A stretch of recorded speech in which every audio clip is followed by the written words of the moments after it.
Big old drop. Oh!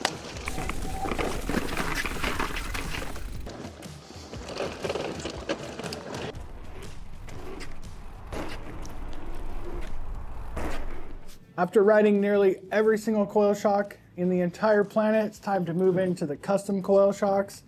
So this month, it's going to be 4 coil shocks, 4 custom tuned coil shocks, and 1 clear winner. So it's basically going to be like 5 little videos with chapters. So let me introduce you to my little friends. So cheapest on the chopping blocks, we got a Jensen USA Fox DHX. That was a lot of acronyms. Basically, it was a $150 coil shock from Jensen USA. Took it out for the first ride and it blew up, so I sent it into Fox factory service and asked them what their capabilities were for tuning. So basically, very primitive tuning, but we're gonna see how this one goes later on. So I just made it a heavier compression tune. So let me introduce you to one of my personal favorite brands in suspension.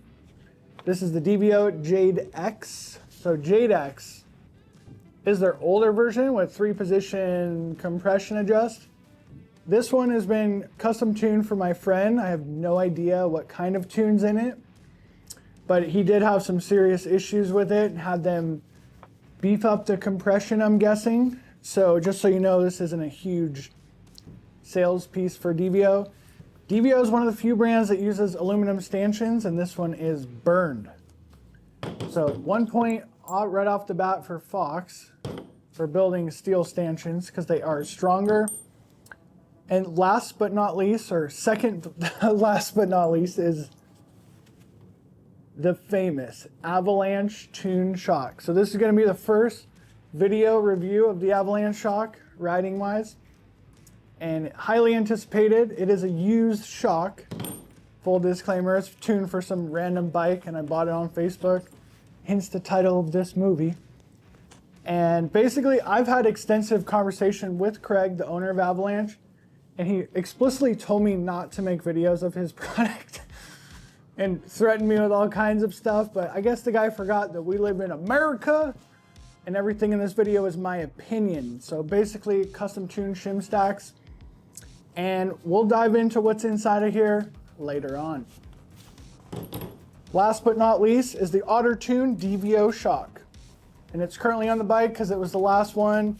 I had to reconfigure parts to kind of finish this video. So let's jump into review number 1.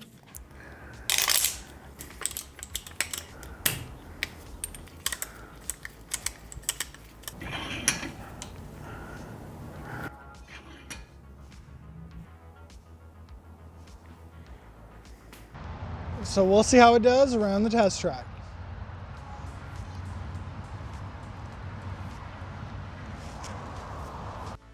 So my first impression of the Avalanche tuned Fox DHX, it is not like a factory DHX. It feels like the compression is breathing a little bit better and maybe a little bit more plush.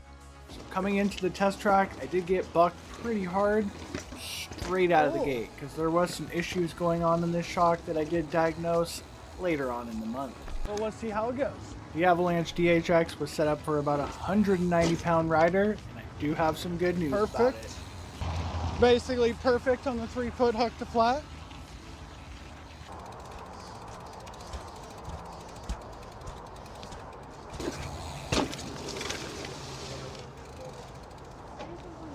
You guys like my roadie helmet? It's not particularly attractive. So the shock's set up for a 180-pound rider. I'm 200 pounds. So I had to close the rebound down, and the damping ramps up really clean, really nice. But would you notice it? It's debatable if you would even notice it. I definitely noticed it. Had a really unique ramp up feature as it was coming through here on high shaft speeds.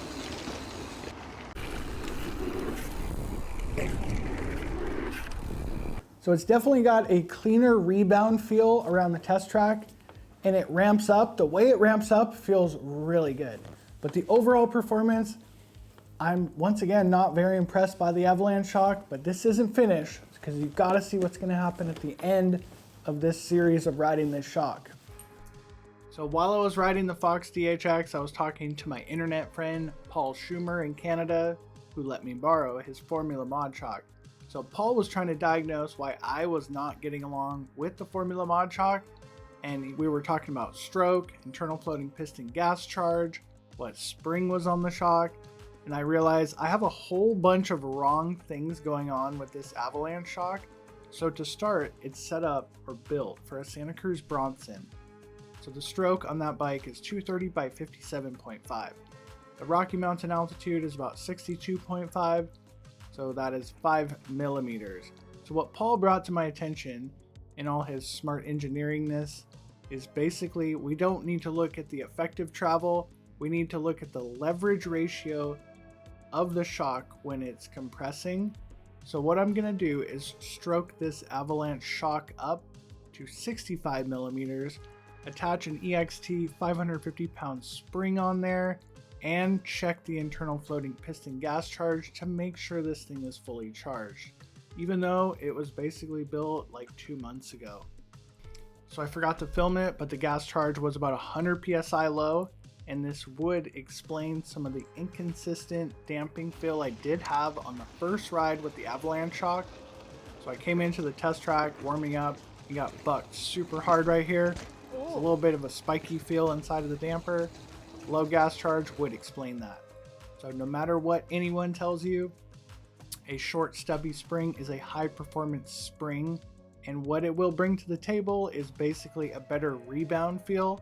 So I swear by the spring decks, and I'm dialed in at 550 pounds on this Fox DHX. With a fully charged up internal floating piston, we're gonna go around the mathematical test track again.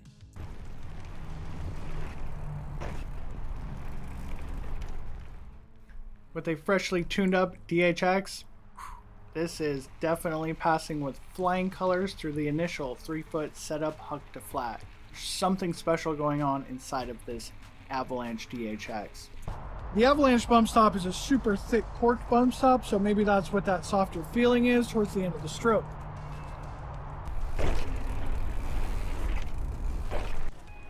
So this is one of the best pieces of suspension that has ever been through the test track, and it just goes to prove my point that a good shock is a good shock. It doesn't matter what it's tuned for. I say this over and over and over. My EXT shock, no matter what bike I put it on, it's absolutely amazing. And the same goes true for this Fox DHX tuned by the team over at Avalanche. So I don't have much financial incentive to gain here from Avalanche, but I do have your trust to earn, and this is a truly incredible piece of suspension.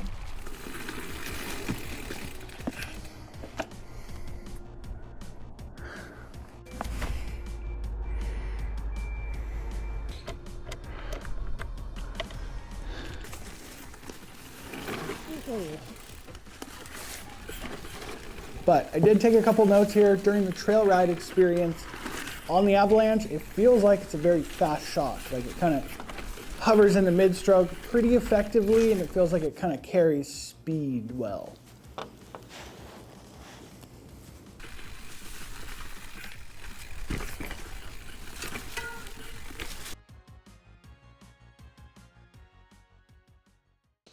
Okay, so just a little bit of warm up. We're on the Fox tuned shock, and I don't even remember the spring rate, 500, so maybe a touch more. 525. Make sure it doesn't come loose. Low speed, 2 clicks. So nice warm up run, and everything basically disappeared underneath me. The rebound is definitely slower on the Fox Tune version. My feet aren't right.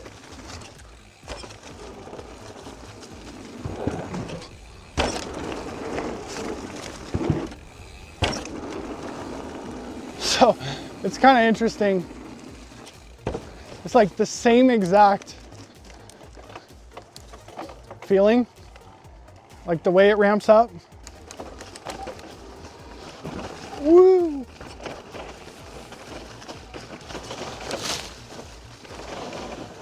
Nice loamer. Big old drop. Oh! Oh! trunk with the Fox.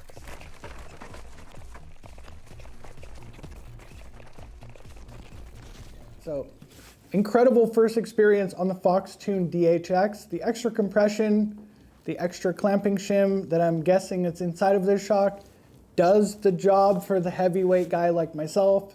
I weigh about 200 pounds, which is 90 kilograms.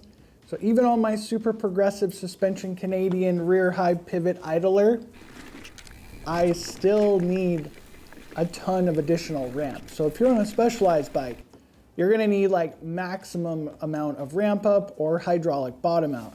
So for that reason, I think the Fox DHX is one of the worst pieces of suspension ever built, and I don't care what Craig at Avalanche does to them.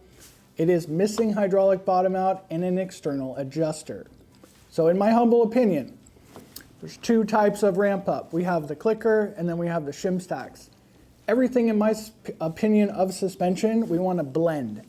So we want to blend high shim stacks and the clicker and hydraulic bottom out to get the absolute perfect feel. When you're dealing with one of these primitive Fox DHXs, all you have is shim stacks to build up the ramp up. So now we're going to jump into some of my personal favorite shocks towards the end of the video. We have the DVO Jade X in 230 by 60. It's 2.5 millimeters shorter stroke than intended for my bike, but I know this one's been reinforced for a very linear bike. And apparently it didn't help because this one burned another hole in the stanchion because of the aluminum stanchion. So this is a very unique shock with 3-position compression adjust. It's just like a blanket compression adjust. It's not a fine-tuned one. So let's see how this one's gonna go. And hopefully we got some Lomer trails coming.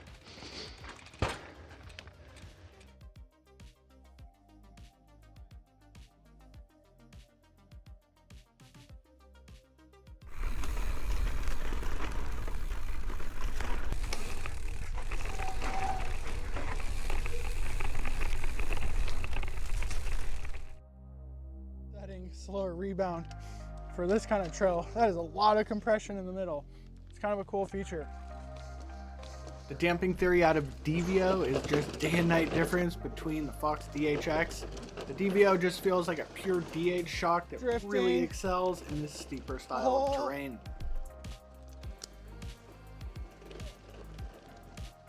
Dude, that looks way steeper looking up than coming down. Holy shit. Dude, this shock, these tires and those rotors, good combo.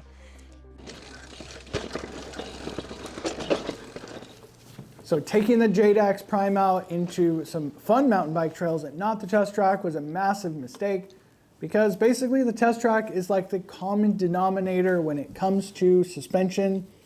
I don't have scientific dyno, so I just have to go around the test track. Really impressive experience. I had an excellent first ride on this DVO. It's one of the easiest pieces of suspension I've ever set up because we just have rebound and 3 clicks of compression. So really good shock. This one's actually going to go into the personal collection of mine. Access granted.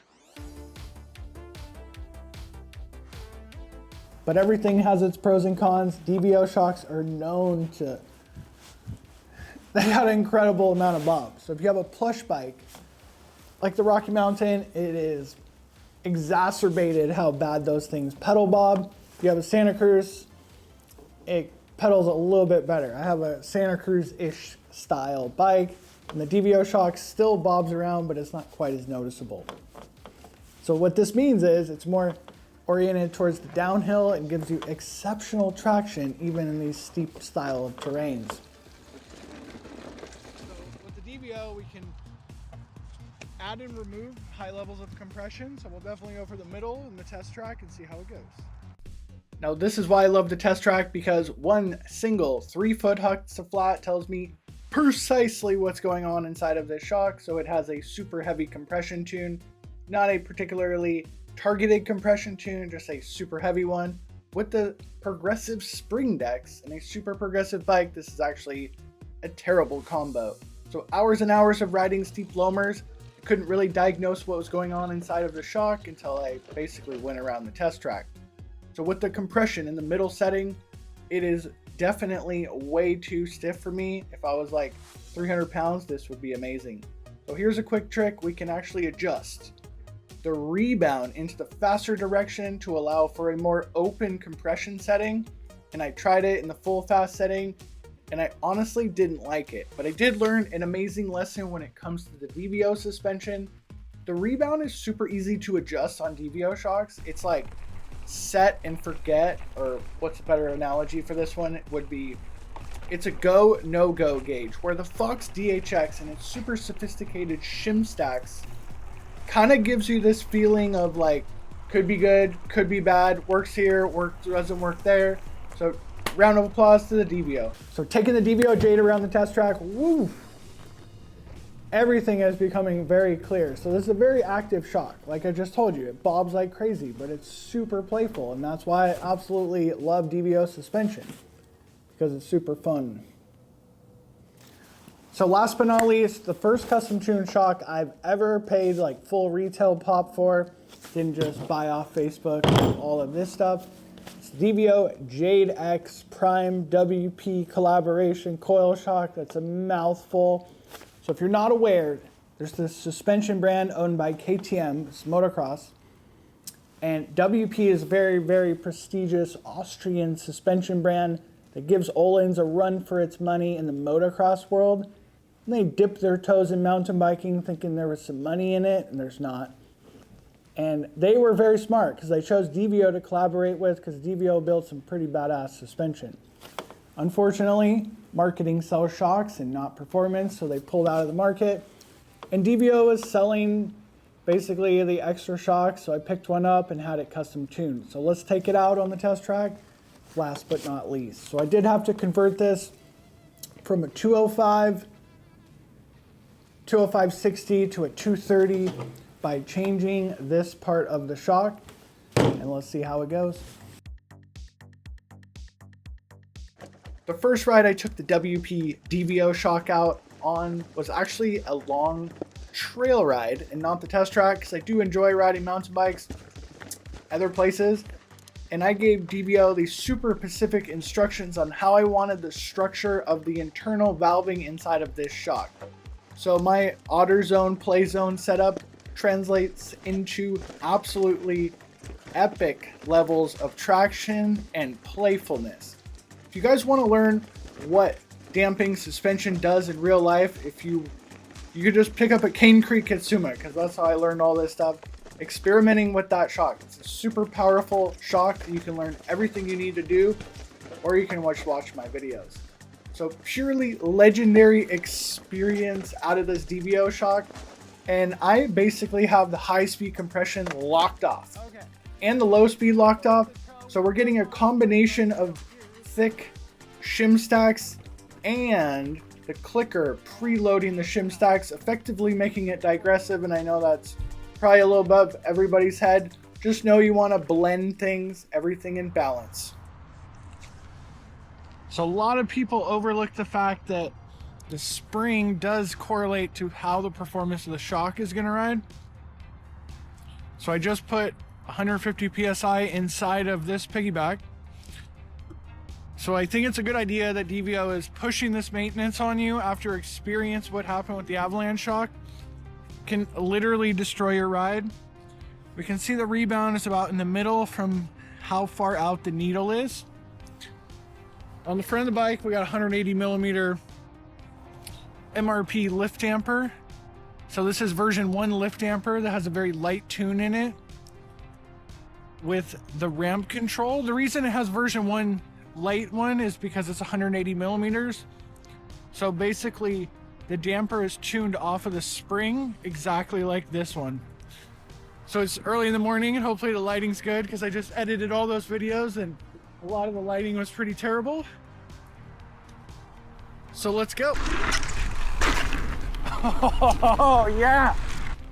So basically a 3-foot hook to flat will tell you more about your coil shock than riding it for 3 hours in the mountains. And this is a purely legendary speed sensitive shock that definitely competes with the Avalanche.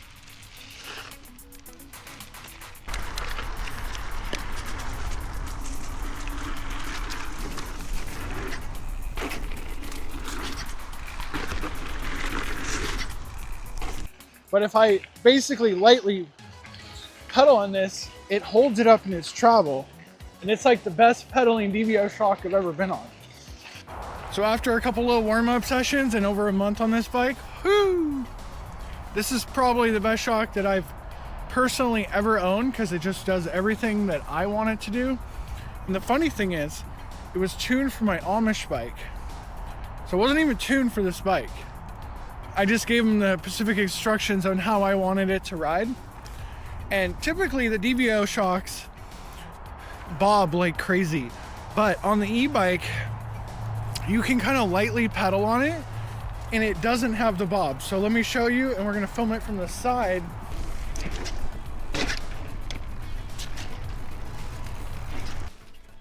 Final analysis on the WP shock. So foundationally speaking, DVO shocks are naturally super playful.